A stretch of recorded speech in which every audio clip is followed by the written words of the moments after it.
What's good, 99 Dreamers? My name is Julian Taliaferro, and I'm coming at y'all with the eighth monthly book analysis titled Strategic Empowerment. And before I start, my voice a little bit hoarse, so if I sound crazy, if you see me clearing my throat, that's why. But to get in with the list of books that I'm going to be highlighting, the first one is PowerNomics, the National Plan to Empower Black America, written by Claud Anderson. The second book is Positively Confidential, Industry Leading Expert on Trade Secrets and Information Protection from Naomi Fine Esquire. The third book is The Autobiography of Benjamin Franklin, written by Ben Frank himself. The fourth book is On Strategy, a Harvard Business Review compilation. And then the last book is The Heroic Slave, written by Frederick Douglass. And I featured this book in a previous episode, but it has three stories in here, and the last one is The Heroic Slave. So, yeah. And I'm going to begin with PowerNomics, which was a black national plan for economic empowerment. And honestly, this book was amazing. I feel like it was necessary, and it's definitely a must read for anyone who's African American. And what Claude did very well was list out a details, step by step process on how we can achieve economic empowerment. He talked about principles such as ethno aggregation and vertical integration, where ethno aggregation is where we as a community, we as a people can all get our resources, our intellect, our knowledge, our money, our time, our energy, put it all together, and we are such a unified force, all pushing together for the success of our people. It allows us to shoot to heights that we haven't reached before, whether that's in government, whether that's in industries and taking over industries. When we work together, there's nothing that we can't not achieve. And what's interesting is about this ethno aggregation and vertical integration is that it is already a proven concept with other communities and other nationalities. So it's proven, and now it's just a method that we can use as well in the black community. And when we can pool our resources, pull our money back into our own community, back into black communities, and we can revive these industries in our inner cities, or even find industries that we can become leaders in, that is so crucial and is of the utmost importance. But it begins with education, and it begins with first educating our youth, putting programs in place, and taking over schools where we are the majority. So we then have the ability to put in initiatives that are for the benefit of our community and for the benefit of our people.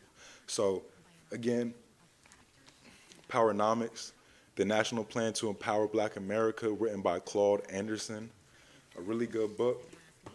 The second book is Positively Confidential. And what Naomi did in this book was basically describe how confidentiality isn't common sense. Me personally, sometimes I can think it as being pretty simple. If you get classified information, don't share it. But it's more complex than that, because sometimes we can have a piece of information that is harmless and it may not be harmful, but when you combine this piece of information with hundreds or other pieces of information, it can then reveal something that is confidential. So it's important for us to be proactive about protecting our information and to constantly monitor it, put in processes and systems in place to prevent this loss of information and prevent the protection from theft, because people are out there to get our information. A lot of times hackers are out of sight and out of mind, but they do exist. And there are things such as competitors who want to get our information. So if we are proactive from the beginning and put these systems in place, we'll be ahead of the game and a head start at protecting our intellectual property. So again, that's the second book, Positively Confidential, Industry Leading Expert on Trade Secrets and Information Protection, written by Naomi Fine Esquire.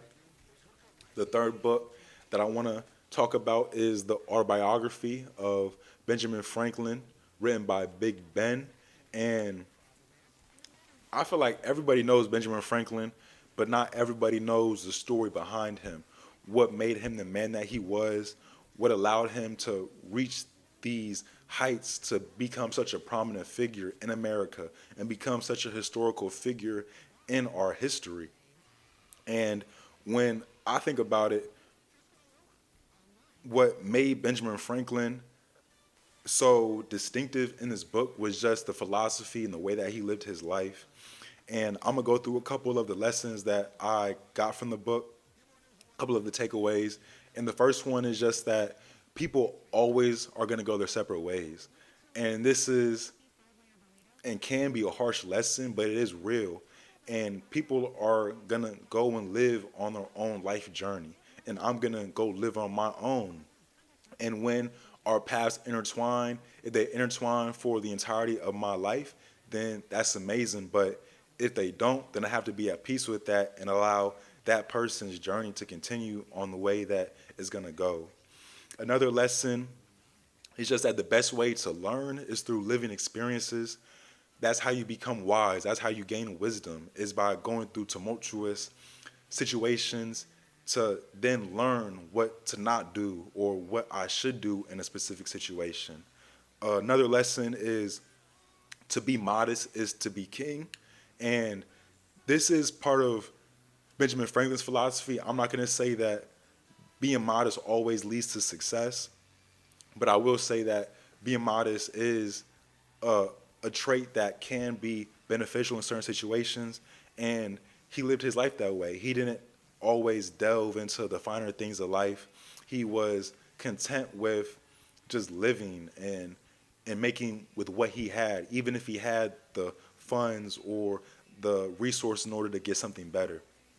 The other lesson I want to talk about is just that legacy is a lifelong pursuit. It's not something that you gain after 1 year or after 2 years, even 5. It's a lifelong pursuit. And it's gained after action on top of action, where you were able to have a benefit to a community or have a benefit to a certain group of people. And as you guys can see with Benjamin Franklin, he was able to build up his legacy to the point where it could last generations. And now we still talk about Benjamin Franklin, and his face is on the $100 bill. And he had an anecdote in his book which talked about his character and how all of his neighbors knew that he is such a hard worker because they could see his candle on in the morning when they woke up, and they could see his candle on at night when they're about to go to sleep, and he was burning that midnight oil. They could see him carrying his newspapers doorstep to doorstep, him never being too good to do certain things. And that ended up allowing him to gain the faith of his community and just build that legacy of being a serving leader and being a real leader who is for the benefit of the people. And then the last lesson is just that relationships are key. You can see in this book that relationships that Benjamin Franklin built when he was 17 lasted him all the way till he was of later age, 50s, 60s, and how they still led to positive outcomes. So that's the third book, the Autobiography of Benjamin Franklin. And it's a really easy read as well, so I recommend this book. The fourth book is On Strategy, a Harvard Business Review compilation. And this just took out sections of different Harvard Business Review books and put it all in this book. And it revolved around strategy. So as I recap this book, I'm just going to go through the list of takeaways that I took, and I'll go through them. So the first one is be purposeful in identifying your core purpose and values when it comes to your business. The second takeaway is you can have business model innovation. You don't have to be stagnant in a certain business model.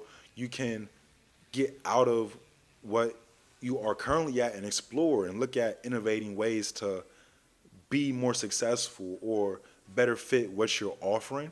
A third lesson is strategy in its essence is trade-offs. Strategy isn't comprehensive. Strategy is choosing one path and committing to that. And when you do that, you do have a sort of opportunity cost from losing or not knowing how much you would gain from another path, but that is of its essence strategy, choosing one path, committing to that, and either adapting that strategy or changing to a different strategy.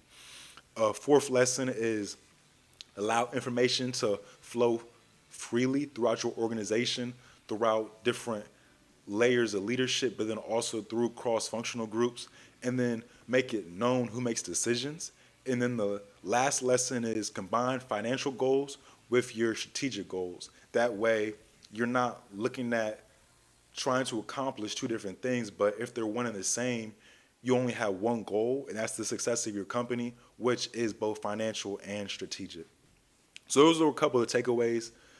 This is a book that had a lot of information to that you could either implement the lessons now, the takeaways now, or implement it later on. So another book that I recommend, a good one as well. And the last book I want to talk about is The Heroic Slave, which is a short story written by Frederick Douglass. And I'm not going to get into the plot of the story or anything, but I just want to talk about my two lessons from the book. And the first one is from the story, and it's about how one of the African American men who was a slave, how he had to go to this field and release all his emotions. He had to go into this field, let his thoughts flow free and go through his sense of catharsis and just release everything on his mind, whether it was crying, whether it was screaming, yelling. And my lesson from that is just that sometimes you need to go somewhere alone and let your thoughts free and just release whatever you're feeling at that moment. And it can be necessary and it can be helpful. And the second lesson is just that this African American man who I spoke about ended up becoming a runaway slave. So it's just how he showed so much courage to undergo that act. I asked myself, how can I not have courage when I deal with something that's not even to the level of extreme, that this African American man underwent. So that's it for The Heroic Slave. And again, this episode is titled Strategic Empowerment because that's what you need to be. You need to be strategic in empowering yourself, empowering your business, or a group of people in your community. And strategy is an active process and something that you must be conscious of. And conscious thinking with a mix of passion will just lead to the best solutions. So that's it for this episode. So, all right, let's get it, y'all. Go and achieve your 909 dream. And it's 909 dream because you are going to achieve your dream. And it will be 100%, but nobody, nothing is perfect. So you're going to achieve 99% of that. And let's go and let's get it.